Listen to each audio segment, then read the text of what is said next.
श्री स्वामी समर्थ. माझ्या व्हिडिओमध्ये सर्वांचं स्वागत आहे. बघा, नवरात्र सुरू आहे. आपण सर्वांनी घट बसवले असतील, काहींच्या घरी घट असतील, काहींच्या घरी नसतात. तर आपण मंगल कलशाची स्थापना केली, त्यानंतर अखंड दिवा आपण ठेवलेला आहे आणि आपण त्यामध्ये आणखी दुर्गा सप्तशतीचे पाठ करत आहोत. ही खूप महत्त्वाची सेवा आहे आणि आपण या सेवा करत असाल. त्याचप्रमाणे आपल्याला अजून एक नवरात्रामध्ये बघा, जेवढा आपण करत देवीसाठी तेवढं आपल्याला लाभत असतं, कारण तो कुळाचार असतो. कुलदेवतासाठी आपण करत असतो आणि कुलदेवीचा आणि कुलदेवताचा आपल्यावर जर आशीर्वाद असेल तर आपल्यावर कोणत्याही प्रकारचे संकट येत नाहीत. त्यामुळे आपल्याला अजून एक गोष्ट करायची आहे की नवरात्रामध्ये आपल्याला आपल्या कुलदेवीची ओटी भरायची आहे. तर ती ओटी कशी भरायची आहे, कोणत्या दिवशी भरायची आहे आणि ओटीसाठी कोणकोणतं सामान लागणार आहे आणि ओटी भरत असताना कोणता मंत्र बोलायचा आहे, या सर्वांची माहिती आपण आज या व्हिडिओमधून पाहणार आहोत. बघा, ओटी कोणी भरावी हे आधी आपण पाहणार आहोत. ओटी प्रत्येक स्त्रीनं भरायची असते. मग ती सवाशीण असो किंवा विधवा असो. स्त्री ही विधवा कधीच नसते, ती जन्माला आल्यापासून ही सवाशीणच असते. पण आपल्या धर्मामध्ये मांडलं जातं, पण कुलदेवीची ओटी कुणीही भरू शकतं. स्त्रिया सवाशीण असो अगर विधवा असो, ह्या आपण असा भेदभाव करू नका, कारण की स्त्री ही स्त्रीच असते. फक्त ज्या प्रेग्नेंट आहेत त्यांनी ही ओटी भरायची नाही, कारण तुमची ओटी पहिलेच भरलेली आहे आणि तुम्ही ओटी भरू शकत नाही. मग तुम्हाला पहिला महिना असू द्या किंवा तिसरा असू द्या किंवा 9वा महिना असू द्या, तुमची ओटी भरायची नसते.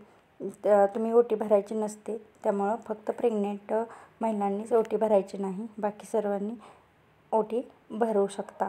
त्याचप्रमाणे दुसरी गोष्ट म्हणजे ओटी कधी भरायची, तर ओटी अष्टमीला आणि नवमीला भरायची.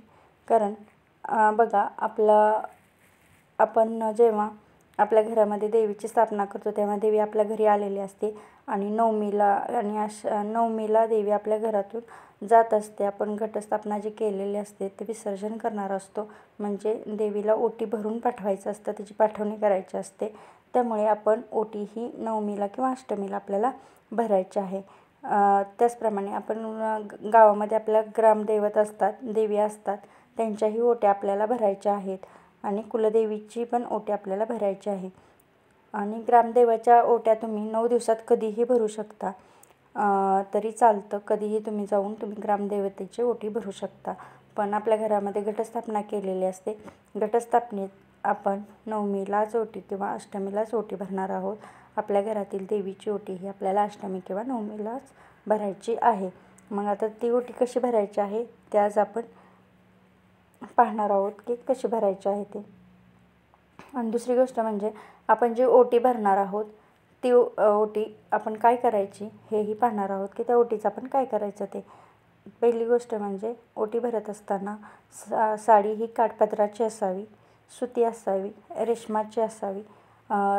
रेशमीच्या त्यामध्ये जर धागा असेल तर खूपच छान, पण शक्यतो काठपदराची साडी असावी. बघा, सुतामुळे काय होतं, जे सूत असतं, सुती असतं, रेशमी असतं, त्याच्या सात्विक लहरी ओटीच्या साह्याने आपल्याकडे येत असतात. त्यामुळे साडी 6 वार 11 वार आपण घेऊन ती ओटी भरायची आहे. त्यानंतर खण हा रेशमाचा असावा. जर नाही भेटला तर तुम्ही साधाही वापरू शकता, पण यथाशक्ती तुम्ही तो खण अगदी रेशमाचाही आणू शकता.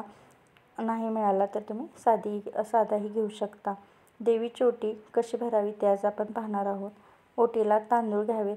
तांदूळ हे अख्खे असावेत. त्यावरती हळदी कुंकू टाकायचं आहे.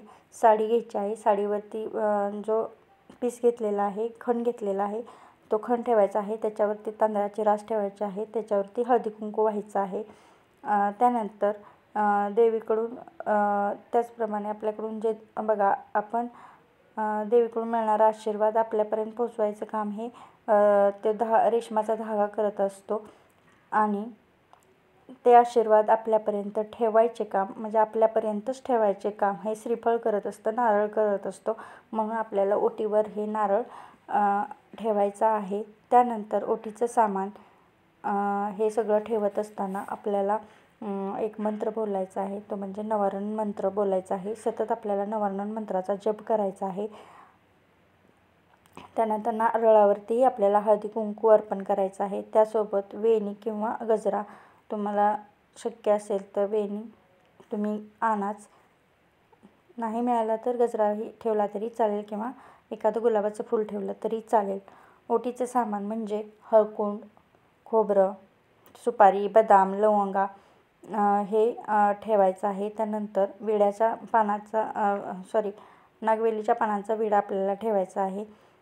त्याचबरोबर जर शक्य असेल तर सौभाग्य अलंकाराचं सामान, जर आपण सौभाग्य अलंकार म्हणजे आपण जे घालतो ते म्हणजे मंगळसूत्र, जोडवी, नथ, रुमाल, पावडरचा डबा, टिकली, काजळ, चाप किंवा आणि देवीला सर्वात प्रिय असणारं अत्तर, बांगड्या हे आपण ठेवू शकतो. म्हणजे आपण जो शृंगार करतो त्याचं सामान आपण देवीच्या ओटीमध्ये ठेवू शकतो. त्याचप्रमाणे हळदी कुंकवाचा करंडा हेही ठेवू शकतो. बघा, मंगळसूत्र, जोडवी तुम्ही म्हणाल की आमची एवढी बाबा परिस्थिती नाही किंवा आर्थिक परिस्थिती नाही, हे खोटं म्हणजे खोटं बाजारात मिळतं, तेही तुम्ही ठेवू शकता. ते शृंगाराचं सामान आहे, त्यामुळे तेही ठेवू शकता. आणि तुम्ही जर तुमची जर तेवढी जर तुम्ही यथाशक्ती दक्षिणा ठेवणार आहात, ती दक्षिणा आणि तुमची परिस्थिती जर चांगली असेल तर तुम्ही जोडवी चांदीची देवीला अर्पण केली तरी चांगलंच आहे. कारण की चांदीची जोडवी अर्पण केलं तो आशीर्वाद आपल्याला प्राप्त होतो, म्हणून आपण तेही अर्पण करू शकता. त्याचप्रमाणे आपण आपल्या ह्या सर्व सामान घेऊन त्याच्यावरती आपल्याला हळदी कुंकू अर्पण करायचं आहे. त्यानंतर आपल्याला नवारण मंत्राचा जप अखंड म्हणायचा आहे. हे सर्व सामान आपल्याला आपल्याजवळ छातीजवळ धरायचं आहे आणि देवीला प्रार्थना करायची आहे. ही ओटी भरली आहे, तिचा स्वीकार कर. ती ओटी आपल्या घटाला स्पर्श करायचा आहे आणि जय जयकार करायचा आहे. बघा, ज्यांना कुणाला जय जयकार येत नाही किंवा माहीत नाही त्यांनी कुलदेवीचे नाव घ्यायचं आहे. पण जय जयकार मी तुम्हाला सांगते तो कसा करायचा असतो. तो उदयस्तु महाकाली, महालक्ष्मी, महासरस्वती, राजराजेश्वरी, आई साहेब, श्री अंबा माता की जय, श्री अंबा माता की जय, श्री अंबा माता की जय असा जय जयकार करायचा आहे. हा 3 वेळा करायचा आहे आणि त्यानंतर त्या देवीला सर्व अर्पण करायचं आहे. आणि ह्यानंतर आपल्याला ओटी भरून झाल्यानंतर आपल्याला सिद्धकुंजिका स्तोत्रमचं पठण करायचं आहे 1 वेळा. आता तुम्ही म्हणसाल 8वीला किंवा 9वीलाच आपण ओटी भरावी का, तर देवीची पाठवणी आपण करताना तिची ओटी भरायची असते, म्हणून आपल्या घरात घटाजवळ आपल्याला ती ओटी भरायची आहे. आणि त्या ओटीचं काय करायचं आहे, जर तुम्ही मूळ पीठावर म्हणजे तुमचं जे कुलदेवीचं स्थान आहे त्या ठिकाणी जाऊन ती ओटी अर्पण करू शकता. जी आपण ओटी भरलेली आहे ती तशीच ठेवायची आणि तुम्ही जेव्हा कधी जाणार असाल तर तुम्ही ती कुलदेवीला अर्पण करायची आहे. कुलाचाराचा हा अविभाज्य घटक आहे, त्यामुळे हा सर्वांनी करावा.